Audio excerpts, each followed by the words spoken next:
Hola, en este vídeo hablaremos sobre el rechazo social asociado a los toxicómanos. Esto pretende ser un ejemplo de darwinismo social. Para empezar, debemos de entender que una sociedad, la sociedad que estemos estudiando, está compuesta por diferentes variables que acaban afectando a la dinámica de la sociedad de estudio.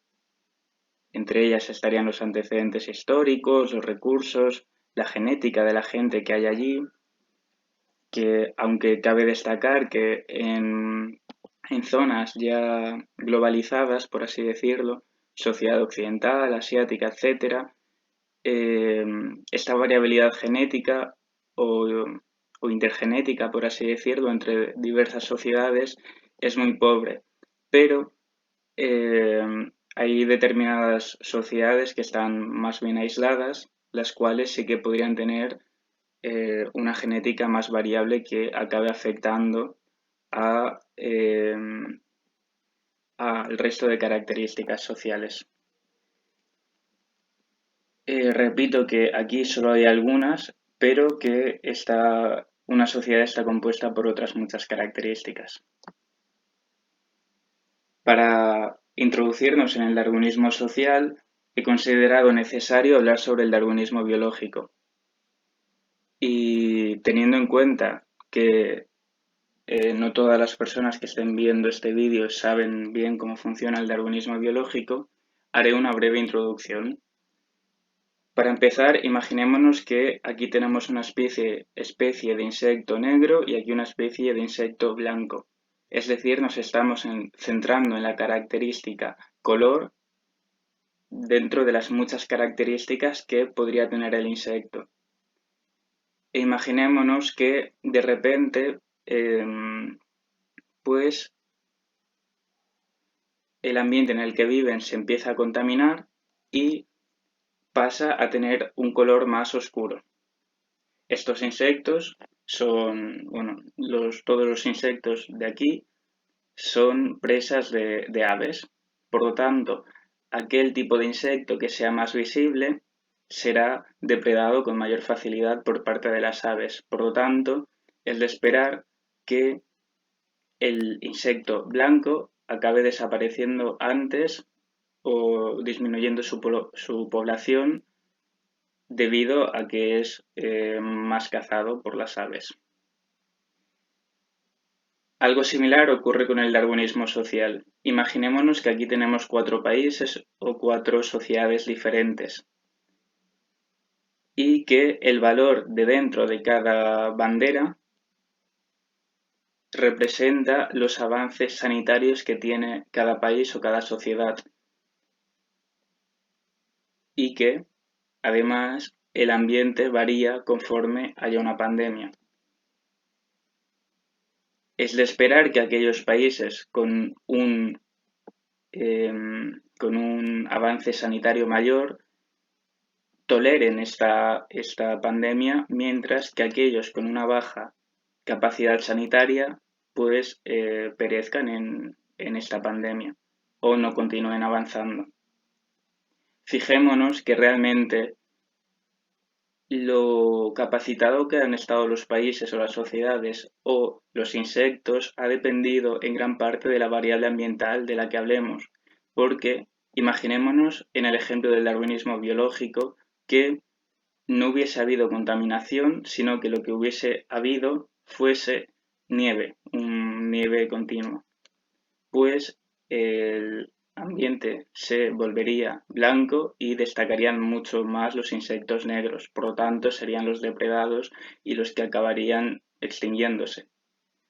O por ejemplo, en el darwinismo social, puede ser que este país que ha desaparecido por culpa de la pandemia o esta sociedad que ha desaparecido por culpa de la pandemia tuviese otra característica, por ejemplo, avances bélicos y que de repente pues existe una guerra mundial, pues la sociedad que estaría más preparada sería la 2. Sin embargo, en este caso no ha sido así. Para que veáis que depende de la característica y del ambiente. Vale, en este caso, y a partir de aquí ya nos centraremos en especial en el darwinismo social y en una de las características que más se seleccionaba por el darwinismo social, que es la productividad. Tanto la productividad de la sociedad en sí como la productividad de los individuos de esa sociedad. Vale, volvemos a la pregunta inicial. ¿A qué se debe la exclusión o la estigmatización de los individuos toxicómanos? En gran parte se debe a que en la sociedad occidental, a grandes rasgos, se premia la productividad antes que otros valores como podrían ser los morales. En concreto, dentro de la productividad podríamos desglosarla en recursos económicos, posición laboral, recursos mediáticos, etc. Estas características de cada individuo hacen o generan una pirámide en la cual los individuos se disponen dependiendo cuántos recursos económicos tengan, qué posición laboral tengan, etc.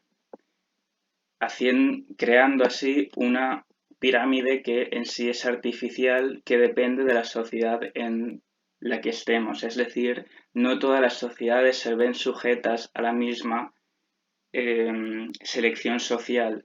Sin embargo, nosotros, dado que consideramos y creemos de alguna manera, aunque no sea así, que las únicas sociedades existentes están bañadas o teñidas, por así decirlo, eh, por el consumismo, existen otras sociedades aisladas que no padecen este efecto.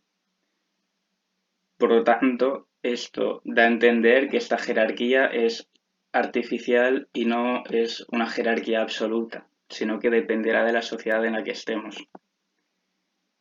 Vale.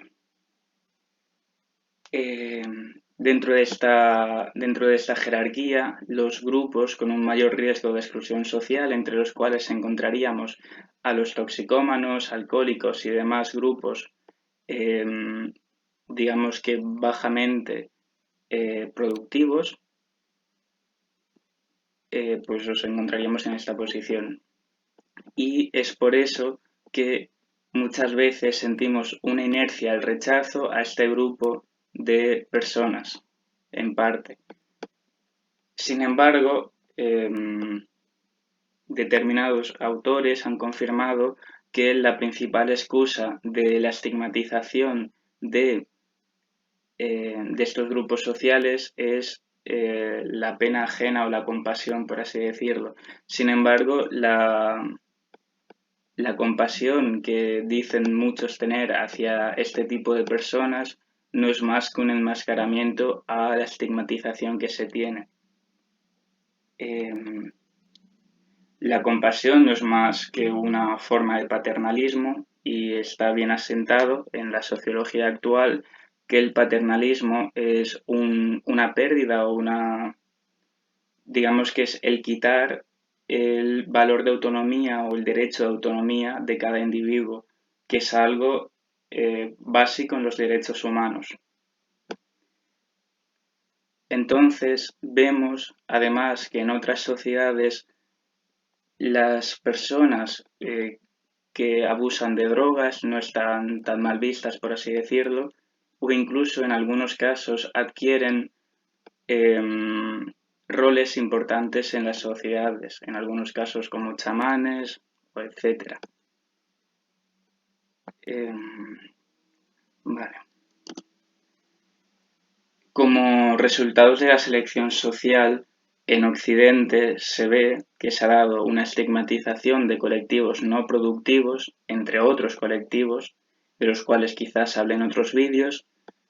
Se ha generado un esfuerzo autoimpuesto por la productividad por parte de los mismos individuos. Esto ha generado una búsqueda de la optimización del tiempo, generando así en el individuo un estrés permanente y ha hecho que la autorrealización pase de generar una familia, tal como era lo común hace 50 años, por ejemplo, a a que el individuo se autorrealice mucho más al ir escalando en el ámbito académico laboral. Con esto no estoy diciendo que una autorrealización sea mejor que otra, sino únicamente estoy reflejando lo que ha ocurrido en sociedades occidentales.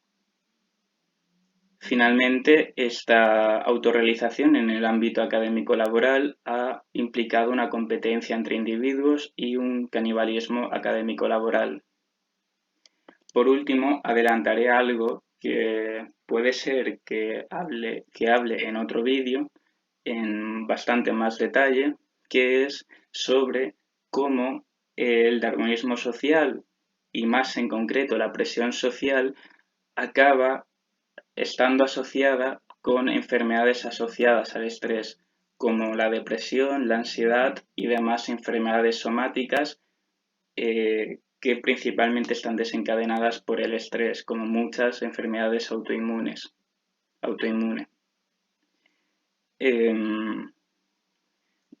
Vemos que la presión biológica afecta a nivel de ADN. Ahora mismo no entraré en tecnicismos debido a que entiendo que algún espectador no estará familiarizado con la genética.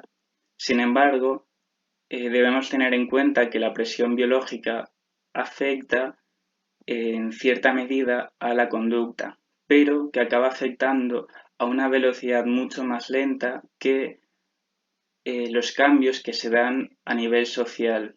Es decir, dentro de las presiones que acaban afectando a la modificación de la conducta, tendríamos a la biológica y a la social. La social tiene una dinámica mucho más rápida. Es decir, nuestra moral puede cambiar mucho más rápido a nivel de especie o a nivel de sociedad, mejor dicho, que no nuestro material genético.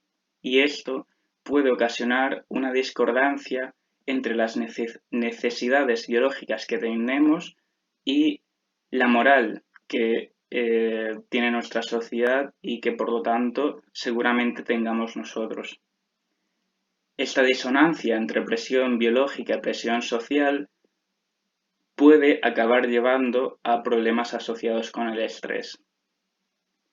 Sin embargo, como digo, este tema lo abordaré con mucho más detalle en siguientes vídeos.